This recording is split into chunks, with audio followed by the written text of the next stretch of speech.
Thank you for joining us, Dave. You didn't grow up in a very, I guess, traditional horsey background. Tell us about how you grew up and eventually got into the farrier industry. And I was born in 1954 in a southeastern Ohio coal mining community. In 1959, my father bought me a pony. It was a retired mine pony. Actually pulled the carts in the coal mines. So in 1959, I went on my horse adventure, and from 1959 until the early 60s, I was absolutely captivated by the farrier that used to trim and would come to our area on occasion. And in the early 60s, I met another fellow farrier and horse enthusiast in the area named Fritz Bookman, who became my mentor, still my mentor. And he was gracious enough to let me ride around with him. So through the 60s, I spent my childhood in southern Ohio and went to school, but I knew I needed to get out and go other places. That's how I got my start. And then where did you go from that point and, I guess, further develop within the trade? Well, I was so intrigued with with people that would visit our area from other areas of the country to go trail riding. We had a lot of national parks, state-owned property there that was the big trail riding community. And I seen the type of horses and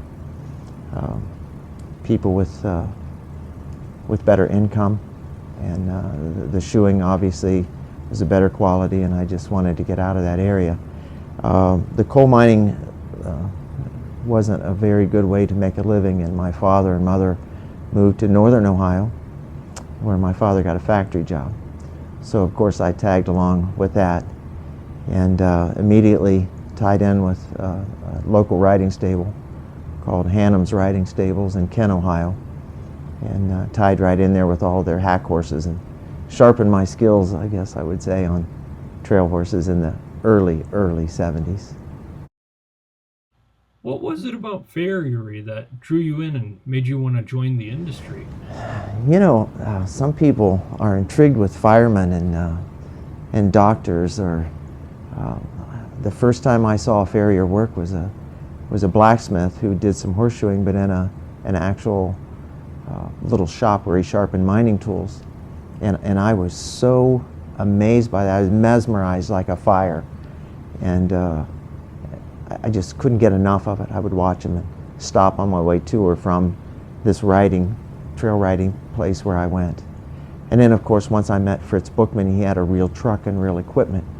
And he was so gracious to take me with him one time. And I was immediately attracted to it. I knew from the time I first seen it that that was going to be my life. It was going to be my ticket to a better life. Mentorships have been an incredible part of your career. Can you talk about that a little bit? And also, and it may be surprising to some people, you're more than willing to pass it along and regularly invite people to come join you in Florida or Ohio, wherever you're shoeing. Well, because of the people that I was surrounded by at that young age, who were open and shared with me through Mr. Bookman and then on to Frank McGinnis. One of the things that Frank McGinnis told me when I met him in the early 70s was, "I'll show you everything I know if you'll promise to pass it on." That was Frank McGinnis's gift to the world, was you have to pass that on. Give it to somebody else. People, especially farriers, should not have to make the mistakes of the old ways, where people thought you need to go through certain things, you need to suffer, horses need to teach you. Frank's whole life was based on teaching, showing everybody everything. And Frank told me, it was very impressionable, you can share everything you know with anyone. They'll never catch you. You're still ahead of them if you're still learning and still thinking. So immediately I was a very young man, teenager, early 20s. That was instilled in me because I wanted to help somebody else. I was taught if I help somebody else, I learn more also. So I continue to do that. I love young people. I love their enthusiasm. I love the fact that I can help that person achieve his goals faster. And it's never hurt me, it's never hurt my business. I've been blessed to meet young people that have the energy that I have, positive attitude. Energy and enthusiasm are incredibly important, but what are some of the other traits that you'd recommend younger farriers acquire? Well, I think the best thing you can do is get a solid foundation. We have wonderful horseshoeing schools in the United States that will give you the basics. That's your kindergarten. But latch on to somebody like Red Renchen or James Gilchrist or Mike Wharton or Roy Bloom. That is your best way to achieve your goals. Find somebody that has what you would like to have in life. Find someone that's already achieved what you want, what your goals are, and they will help you get there the fastest, the easiest. Even though I was fortunate enough to receive a lot of things, when you're young, you still think you have a better way, and you're smarter than that person. So I made many, many mistakes. Some of the mistakes was just not staying in one discipline, probably. But as I don't want to think, or anyone to think that I was any better than anyone else, or I'm certainly not as good a farrier as others. But when you reach a peak with a discipline, I had a shop, a Standardbred shop in my hometown of Coshocton. Once I had all of the horses that were there, the only way for me to excel any better was go to other places or to better tracks. And I think one of the biggest mistakes I made was not being happy and satisfied with that. Many mistakes, many mistakes, very, very small mistakes. But that's probably the most important ones. I just didn't stay with that. However, it led on to other things, such as the quarter horses. I got into the quarter horses. I have family in the racehorse business. I was making good money with the thoroughbreds once I got out of the Standardbreds, and I followed people to the thoroughbred tracks where, again, you're working harder, you're doing more, and found out the negative side of collecting money from some people. Second biggest mistake was not learning early enough how to manage your business and how to be a better business person in collecting your money. So those are probably the two most important things.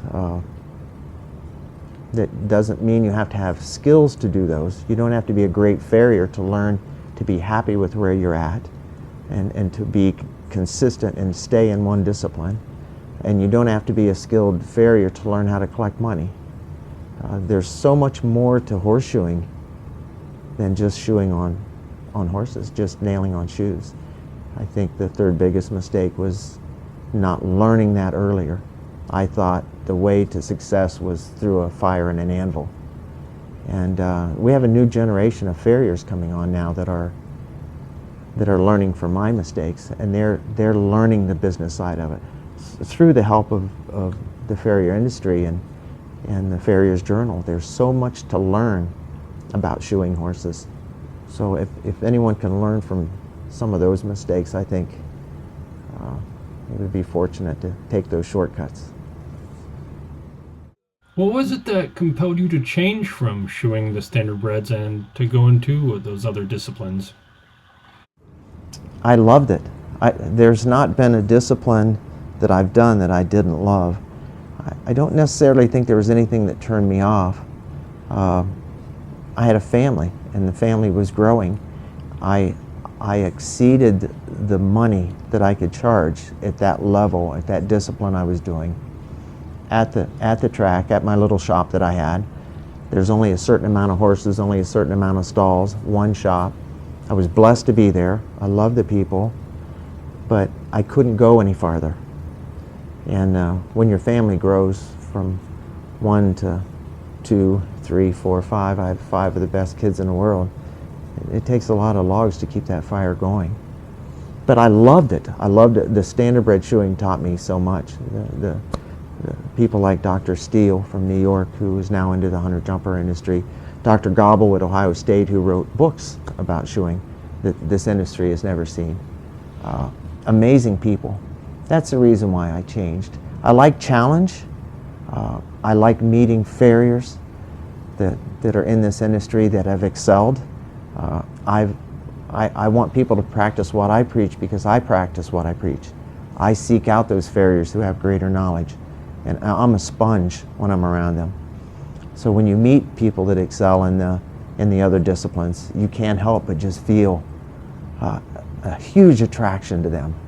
You want to mimic what they're doing and learn what they're doing, and you want to learn how to help a conformationally challenged horse be able to pee off easy. The challenge of it is what kept me moving from discipline to discipline. I am nothing but a huge accumulation of everybody else.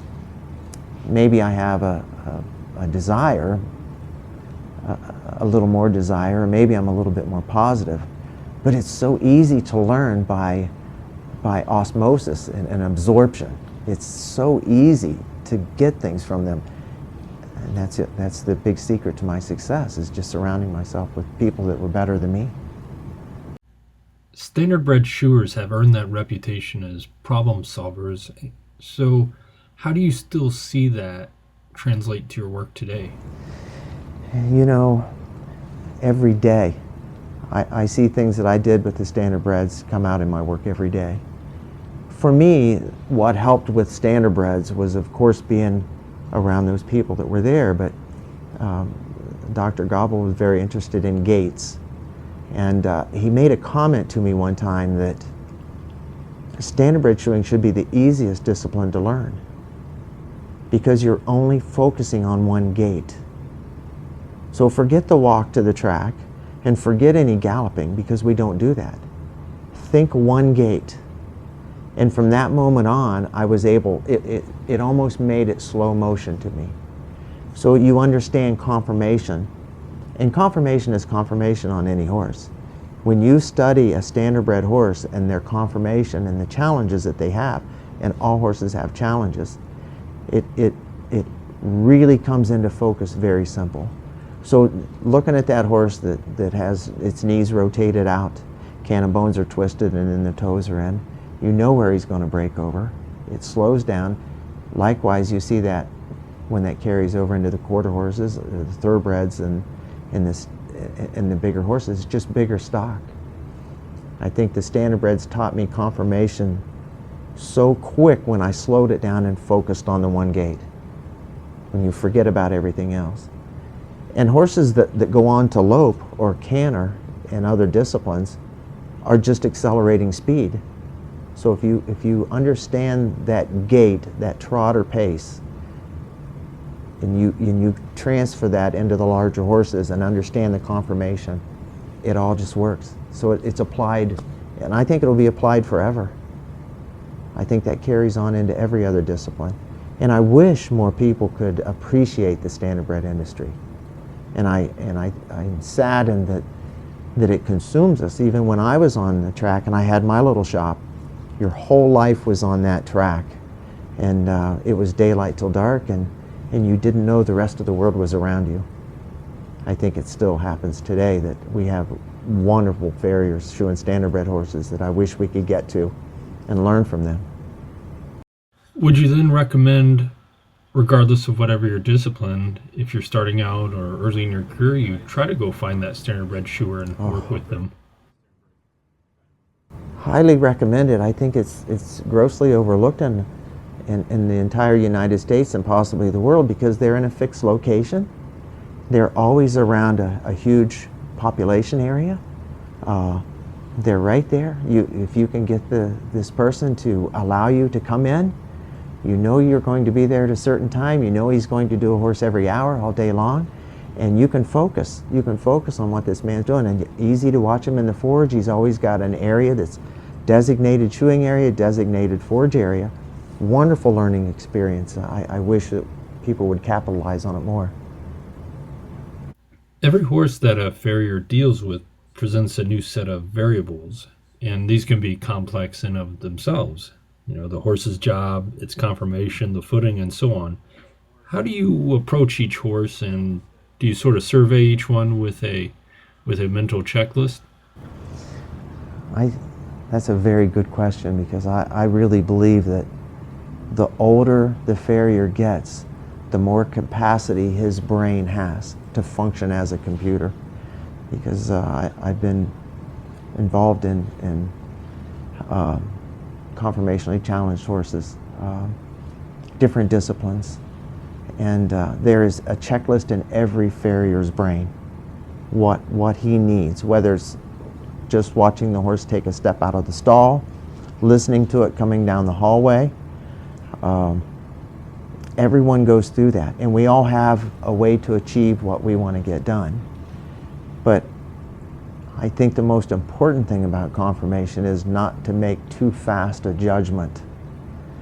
I think along with conformation comes the history from the person that brought you the horse. Because too often I've made an assessment, made some changes, and was glad I still had the shoes hanging on the truck that I took off. So I think the assessment that every farrier makes is an accumulation of the horses that he's worked on, the discipline that he's been involved in, and the people that he's surrounded himself with. I think the people, you'll find out that it's no secret, that have a better eye and a better capacity to judge and analyze horses are the people that have spent more time with a lot of farriers and shod different disciplines of horses, that can appreciate that there is no perfect horse anymore. They're non-existent. So let's take what we have and let's make him the best that he can be. Get the most potential that that horse possibly can and feel a part of that. Just make an attachment to that shoe that you put on there so that you feel that you've helped his conformation. And you're still learning. In a practical sense, though, what's a recent idea that really provided you with a light bulb moment? Well, probably the biggest light bulb idea, and it's not a light bulb, is what I've taken, is the multi-farrier practice. The multi-farrier practice, not only from Red, but from people that I met before. The cable family, even though it's not a so-called multi-farrier practice, it's a family. The best thing that I ever took from farriers out in the industry was the ability to delegate, to get like-minded, qualified people to offset my physical strain, to add to the longevity of my business, do a better job at my trim and my nailing, because I don't have to do all that physical work. It's probably the best thing that I've gotten from other people. Is it's not my idea, the multi-practice. And I'm a strong advocate of it. I think it's grossly overlooked. I think shops in the United States are grossly overlooked. I have a lot of friends that have them. A lot more people in the near future are going to have them. I encourage that, and I guide these people. I steer them in the direction of what worked for us. I think that's the best thing I ever did for myself, and that I want to pass that on more. I want to help other people develop a multi-farrier practice and a haul-in shop. Earlier, you mentioned how it was somewhat difficult to collect money on the track. Could you describe your current billing system now and how you collect money now? Oh, wow. Again, it's no secret how we run our business. I'm fortunate that I have a business big enough that my wife is involved in what I call collecting. I don't like to call it billing it any longer, because we no longer do billing. We still have an accountant, obviously, and a bookkeeper. But we have a policy of no cash and no checks in our business. We strictly take credit cards. I think there's a lot of people that probably do that. We've been doing it a long time. When someone approaches us in either a barn where we're already working or with a new stable, the first thing I do is I pass them out a horse information list. And it is the details of the horse, but is also the credit card information for that horse. And it states on the top, and it's highlighted in yellow, this information must be filled out before work is performed. So we will not perform any work on that horse until I have that credit card information. And quite often, we were in jest one day, a client told me, he says, I can't believe, he said, when you were pulling out of the driveway, you had already charged me for the work that I had done. It was already paid for. Your wife had already billed me. So we take pride in that. I think it's something that the industry should take a little bit more detail in, is the billing. I learned that at a very young age in a hard way. Lost a lot of money on the thoroughbred tracks because I just wasn't qualified. Even if I had the skill to do it, I wasn't qualified to, in the business part of it, to collect my money, and I sadly lost and my family lost. Well, the farrier industry is behind on a lot of things because most of us come out of school and are taught that we have the skills. The schools can only teach so much in a short amount of time. But some of the schools are doing a very good job of telling their students that you need to learn from here. But having the ability or the skill to shoe a horse does not set you on a pace to be an accomplished business person at shoeing. Thank goodness with some of the education that's going on at the summit and some other functions, there's some focus on business, but it's still a very, very sad part. You combine somebody young that has ability to forge, has ability to shoe a horse, and does a wonderful job. If that person has a bit of an attitude, that can hinder them also. So somehow in the future, I know I do every day, and this association will focus a lot more on those skills, the business skills. It's a huge necessity. And I see this happening. There's a huge turnover going to happen in the next 5 to 8 years. That mindset of, oh, it's too easy to shoe a horse now, you need to struggle, you need to make the mistakes to achieve things, it's going to go away because the people that carry those thoughts are going to go away. So we have a huge responsibility, the farriers that are positive and willing to teach, to make it better for the young farrier, because he shouldn't have to make 10 years of mistakes or 20 years of mistakes. The horses don't deserve that, the owners don't deserve that, and young people don't need to struggle anymore. They need to achieve their highest potential as soon as possible to make this a better industry. It seems like the technology caught up and helped you eliminate that collection problem. But what advice do you have for helping establish that and dictating to the clients what you want your practice to be in terms of collections and service instead of letting the client dictate that? You know, keeping in mind that it's not always easy for the young person starting out. It's very tough for a young person starting off because you don't have any of those skills. The most important thing for young people is to be honest with their environment and where they live. Be honest with the type of horses that they want to do. Set a goal, not only for how you want to collect money, but where do I want to be? Is this simply a stepping stone where I'm starting and I'm going to start here and end up over here? So it's very important for that young person when he comes out to be realistic about the discipline that he's shoeing, the type of people that he's going to be working for, and you have to be fair with those people. You can't start off here if you're working on neglected animals that maybe there's no one to pay that. Maybe the county has taken them in. There's only so much money that you can get for that. Having said that, you still have to establish criteria for accepting payment. I've found out through the years that when it comes to horses as hobbies, the more grass you see, the less likely you are to get paid. In other words, if it's backyard horses and there's not a professional setting around, sometimes it's very difficult. Those people love their animal, but some can't afford them. They just simply can't. So you can't go into that arena and expect to make a high dollar and get paid cash the day you do the work. It's going to be a learning experience, and maybe you won't get that. However, you need to tell them before you go there, this is what I charge, and I would like to be paid the day that I do the service. Now, maybe they're not going to be there and you have to leave the bill on the fence post or on the garage door or whatever, but make sure that the rules are defined, what you want. It only takes a minute to write a bill, so at the bottom, write out, please, I expect payment within 2 days or 3 days or 10 days. Everyone that owns a horse also needs to accept that that's a responsibility. I think our industry has failed a bit to educate the horse world that horseshoeing is a maintenance issue that needs to be done. Trimming needs to be done.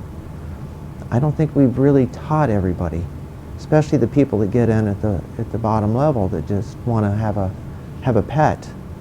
It's very important for us to go beyond learning how to pull clips or how to properly trim a horse, but we need in the very near future to educate the owners. We'll make better payments received if we educate the owners before that.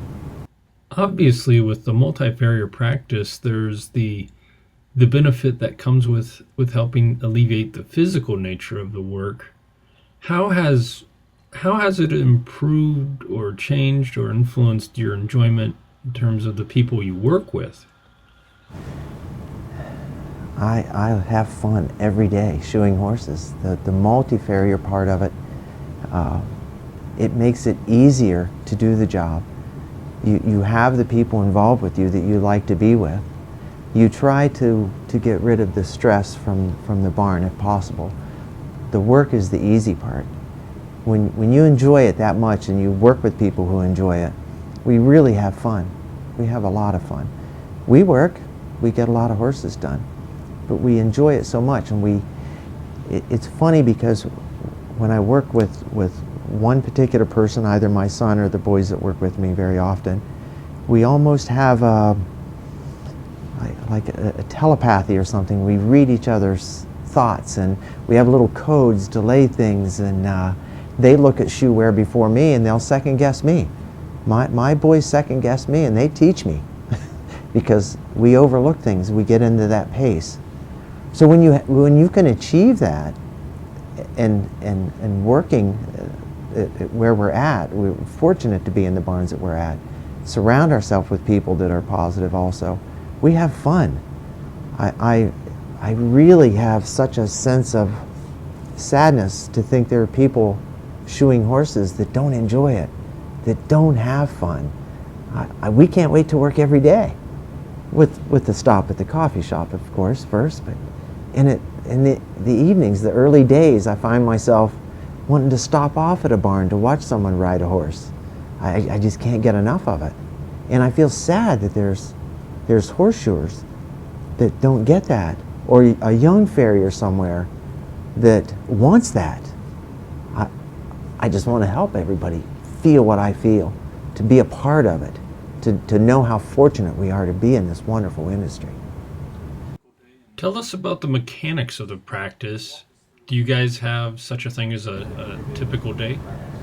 Well, a typical day, Brett has been along, I guess, on a typical day. It would be, of course, you get up and have coffee, and we're blessed to watch the sun come up in South Florida, and then we go to the coffee shop and we meet with 2 or maybe 20 other farriers. And we're usually under horses by 8 to 8:30, if possible. I'm fortunate that I've put a lot of planning in it. I don't see myself as a big planner with my clients, but my clients are very aware of the day that we're coming. They're aware of the horses that need to be done. We obviously have our computer sheet that we print out. Software for farriers now is very, very affordable. I strongly urge everyone to do that. So when we go into the barn, we've also been blessed to have educated the clients that we come there to work, we're ready, and we have a designated area to work. So we'll get through 6 or 8 horses pretty easy in a day, and some days maybe more, depending on how much help I have. 2 cross ties with 3 guys, it's pretty easy to have a horse coming and going every 30 minutes. Well, again, it's just me, and I'm blessed to be a part of it, but when we pull into a barn, I step out of the truck, and I'm fortunate that I don't have to set the truck up. I go look at the list, and I do my PR with the owners, which I feel is very valuable to do. Everyone wants to be aware, have that communication. I come back in 5 or 10 minutes, and my truck is ready. My boys have the boxes right there. They're ready to go, and they're double checking the list also. I can watch that first horse walk up. I make sure everything's set at the truck, but I'm watching the shoes coming off. I'm watching the way the horse is standing. I've already got the history from the trainer and the rider. Is there an issue, or is everything okay? As the shoes are coming off, I watch the horse stand. Where is his stance? I'll watch his eye. To know the horse and to understand that horse, as soon as you see a horse, again, the older the farrier, the bigger capacity of their storage. You know, this is a computer. So I remember that horse, and I try to challenge myself to say, is he pointing that foot forward? Is he leaning on the back end? So once I get to the state where my son has the shoes off the first horse, or whoever's working with me, I've already observed him. I've walked around him. I've analyzed him. I've dropped my lines, my plumb lines. As I go to work, my son is immediately stepping to the next horse, and he's starting to pull the shoes off there. Now, while I was watching that first horse being broken down also, I watched the second horse walk up. He turns in the crossed eyes. I'm observing him with his shoes off. Does he settle in? Is he square? So when I'm trimming on that first horse, the shoes are coming off of the second horse. The first horse's shoes are already placed on the truck. If they need to be renewed, they're laying right there beside them. We have a sequence where they're at. In the side of the truck I'm qualified to work on is the forging area. We have a shoe prep area on the left side where the boys work. But the shoes are placed there for me. The first horse is broken down. I've trimmed it. I go to the forge. My son's working on the second horse. I have a bit of a view. Most barns where we set up, I can watch what's going on. By the time I get to the truck, those shoes are already in the forge. As I step up to the truck, I start forging. There's no waiting. There's no time off. We have a pretty good system. I'm very proud of the system. I challenge you guys to come and video that someday, because I've wanted to do that forever, to share it with everyone else. There's many, many ways to run a multi-farrier practice. I'm pretty proud of what we've got going on, and I challenge anyone to have a better system. In many ways, your multi-farrier practice is you're sort of the conductor leading the orchestra. What are some of the things that will disrupt your day? Life disrupts horseshoeing. Everybody involved in horseshoeing.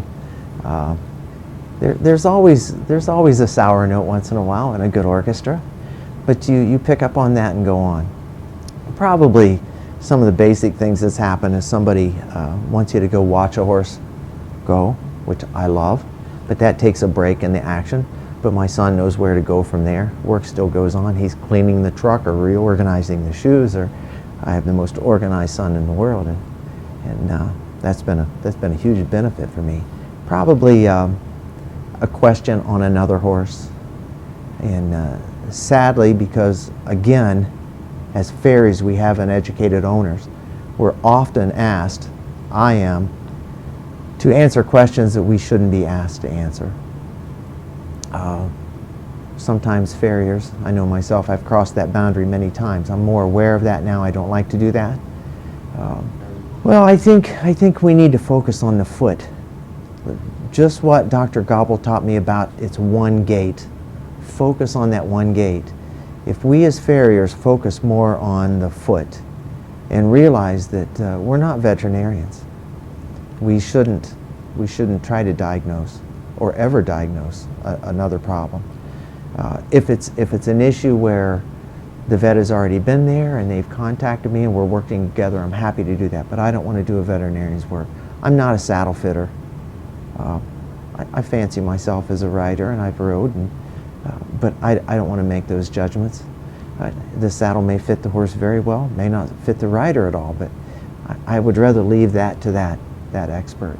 Comes to adjusting bits, I've made bits. Frank McGinnis had a twist machine that used to twist up snaffle bits. I was fascinated by that. I don't want to be a bit maker, so I try to stay away from those questions that aren't farrier related, and I try to guide them in the direction that they need to go. I see a lot of farriers, sadly, that get absorbed into that, and they'll call us because, oh, the farrier, he'll come out, he puts shoes on for free, so he'll come out and look at a horse with a hole in this coronary band, and we don't have to pay him, we have to pay the vet. So it's a sad position that we've got ourselves into. I want to work on that in the next couple of years. Besides enthusiasm and a willingness to learn, what are the requirements that you have for anyone who comes down and spends time with your practice? 0. I require no skills. If you like horses, and if you have an interest in farriery, I will find a spark in you. I will light a fire in you. I will find what it takes to get you involved and absorbed. I'll soon know myself if you're going to get there quick or if it's going to take a long time. But you don't have to have any skills. I had a young man visit us not too long ago who he just showed up at one of our clinics. He knew nothing about horses, seen something on TV, I think. He was a chef in a very nice restaurant. And he said, I'd really like to go along sometime. I said, well, how about tomorrow? And he followed us to a large barn, and we've sparked an interest in him, and now he's going to go to horseshoeing school. So I don't need a skill. We encourage farriers to ride with us to observe. You're going to end up doing something because we're going to get you sparked. We're going to get you ignited. But it takes no skill to come with us. In the client's minds, do they see that they're hiring Dave Farley or Dave Farley's team? And I suppose, you have your team assembled. How do you manage that relationship with the clients that every member of your team is trusted with their horses? Absolutely. That's been a struggle for forever in every discipline that I have. And anytime I take somebody with me, especially somebody new, years ago, it took a lot of explanation, especially if they saw these people or observed these people picking up a foot. That was a taboo. No, you don't cross that line. Through the years, it was a slow process of my clients trusting the people that I had with me and me instilling in them. I do a lot of communication with my clients through a newsletter. I used to do it quarterly. Now I do it twice a year. For instance, Bobby Menker works with us in Kentucky, and I'll show a slide tomorrow of 10 or 20 people, I think, that works with me worldwide. And my clients respect that. Now that I'm in the position I am with the association, I'll give you a good example of another farrier who's built on getting the clients to appreciate customers. A new board member of ours pulled into a barn, and he's working, and the trainer comes in, and he could tell immediately that she was very uneasy, 4 horses in the cross ties and 5 or 6 people working, and she says, I need to talk to you. And he said, just 1 minute when I finish what I'm doing. Let her have a second to chew on that.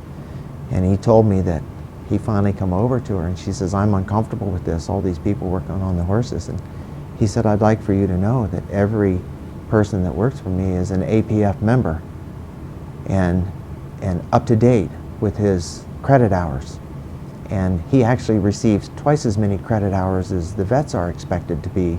In 1 year, he gets what they have in 2 years. These are qualified people.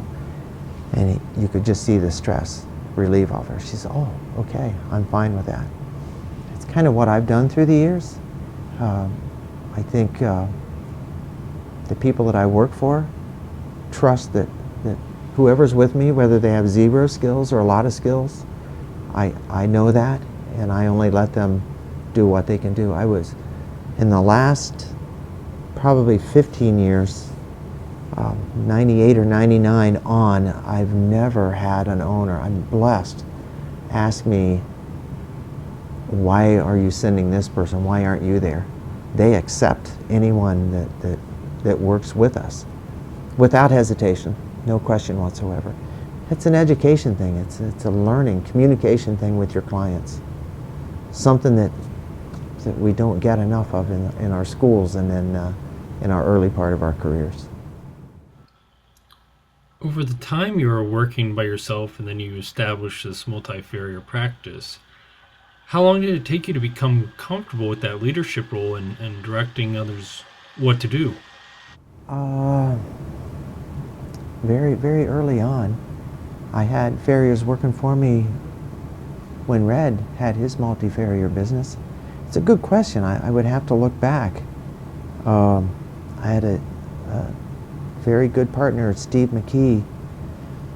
I believe 77 or 78 was the first time I had a full-time employee, and then we took students with us too, or young people. So I've been doing it a long time. And again, it's been observation of other people and how fluid they are with their multi-farrier. I'm not the first one. I don't think anyone in the farrier industry is the first at anything anymore. I think they're the smartest when they observe other people and take things that's already successful for other people. So I don't know. I can't put a date on it. My son was born in '76, and I know shortly after I had the first full-time employee, and it's escalated since then. We're down to most days only 3 people. So I'm not huge. I'm on this side of things now, and I like where I'm at. But I still learn more than ever, every day, and know my faults more every day also. Does the pressure change with the higher level of competition, or did it always sort of stay the same in your mind, the pressure and the stresses placed on you as the farrier? Well, there's always been pressures. There's always been pressures. Maybe I didn't notice it much when I was younger. I've always, at every discipline I've been blessed to get to the levels. Maybe not equal to where I'm at today, because the money is so much more involved. The prices of horses are so much more involved, but the stresses are amazing. That's the only difficult thing about the job, and that's the one thing, if you could do it over again, if I could turn back time. So yeah, the stress levels where we're at it's amazing, because the farrier is not at the top of the list any longer. The farrier is now maybe 4th or 5th down the list, being the owner and the trainer and the barn manager, or the owner, trainer, the vet, then the farm manager, then the grooms. We are way down here. We're servants. We're in the service industry. And when you're in the service industry, they call you, they want you there. The higher the dollar value of the horse, the higher the dollar value of the function that he's in, the more stress it's going to be there. There's no way to get around that. Absolutely none. They want you now, and they want the horse to jog sound to make it to that event. So the stress levels are immense. How you let that carry over into the rest of your life is a goal. Every farrier should learn his own psyche and how to deal with that pressure. Once you walk away from that stress, you need to analyze it. Again, our brains are all computers, just like we analyze the conformation of that horse. When we walk away from that stressful situation, whether it's, this horse is lame, or we're going to try another shoe, or you have to be able to communicate with those people and sometimes grit your teeth and to apply a shoe that may not be what you think is the best for that horse. When you walk away from that, you have to be able to turn that stress off, or it will consume you like an addiction. It will take over your life like alcohol or drugs. You have to leave it there. Otherwise, there's no fun happening at the truck. It becomes such a job, and it wears you out. It exhausts you, the stress. So the stress levels are higher. I don't think I'm the only one that would share that experience with you. And it gets very tough when the traveling comes into mind. because the stress level when it comes to the traveling, if I have a horse in Brazil or Spain, and it's all set up, it's all happening, and you've planned the rest of your business around this fly in, take care of work, and leave, and they call you at the last minute and say, no, we're going to wait 2 days. Then you get there and you have your vet there, and you have a European vet there, and you have the owner that sold the horse that doesn't want to give the money back, and this is all balancing on your shoulders. And meanwhile, you left 90% of your business home to go take care of 10% here. You have to be able to handle that stress. You have to be able to walk away from it and not let 10% affect the 90% that's somewhere else. What did you learn about your own psyche that helped you manage that? Learning more about humans and other human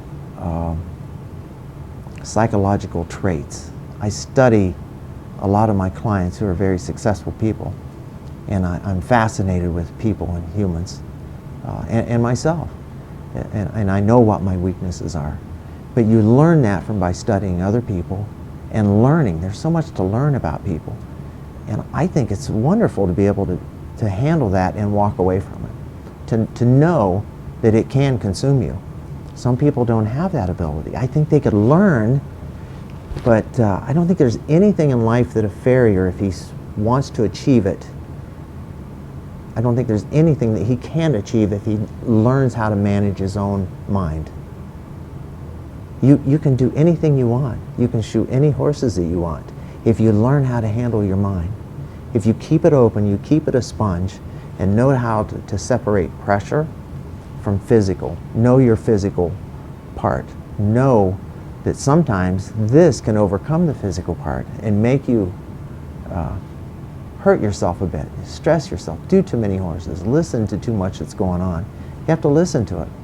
It's a wonderful thing being open-minded and learning that. And I like to help other farriers do that too. If you know how to turn things off, if you know how to handle that stress, to walk away from it and separate it, and sometimes when you see it coming, do like Mr. Gilchrist does and say, wait a minute, I'll be right there with you. Gather yourself together. Don't let it control you. You can do it. Everybody can do it. There's a balance to keeping that open mind, but not straying too far away from the basics. What do you attribute to your success in regard to doing that balancing act and still maintain that open mind? Well, I learn as much seeing something done wrong or making a mistake myself. Having an open mind is admitting that I've done many things wrong also. So I don't mind observing something that is totally out of character or confirmation or physical ability for something, as long as it doesn't involve pain or suffering. I think that I've seen some things that did cross that border, and it bothered me. But I still watched, and I learned, and I took that value from that lesson and imprinted it in my mind. I think you need to observe it all. I think there's always going to be that person that crosses the line. I think that type of a person doesn't understand. He's not educated. He or she does not truly understand the beast that's in front of them when they cross that line. They're not doing it intentionally. They're doing it because they think it's right or they've been taught that it's right. I take a little bit of responsibility to help that person. I really do. I get them close to me to find the spark, and then I can take that and transfer that to something else and slowly but surely explain why that was incorrect or why that crossed the line in a negative way. It's always going to happen. Bleeding horses and sticking horses and improper balancing and poor fitting shoes is never going to end. Never. We have to accept that. We have to just try to fix it when we do see it, but it's always going to happen. It's not a bad thing. It may be bad for the horse that particular day, but we have to take on the responsibility to help that person, encourage them, to teach them. we'll make better people out of them. We'll make the horse industry a better place. What are your thoughts about the balance of your practice, where you're at now, the balance of where it's headed, and are you satisfied with it overall? I'm still learning that. I am still learning that better balance. But at my age, and with being involved with so many experienced people, I've heard and seen everything that they have done. I've added that to everything that I've been involved in that didn't work very well. And I try to apply that to the horse. I don't know that you can ever be 100% balanced to accept negativity, but I think you can be balanced in your life that you accept anything positive. So I don't know that I'll ever be fully happy and balanced in a way that I'm satisfied. I still have that huge desire to learn and absorb from everybody else. And I've made as many mistakes as everybody else. I don't know that there's ever going to be a time that I'm going to give in and say, nah, that's enough. Because you can't learn everything. You can never find that perfect balance. I'm very happy where I'm at with life and the balance of my work, and I of course would like more family, but I have to work at that. I have to make that happen.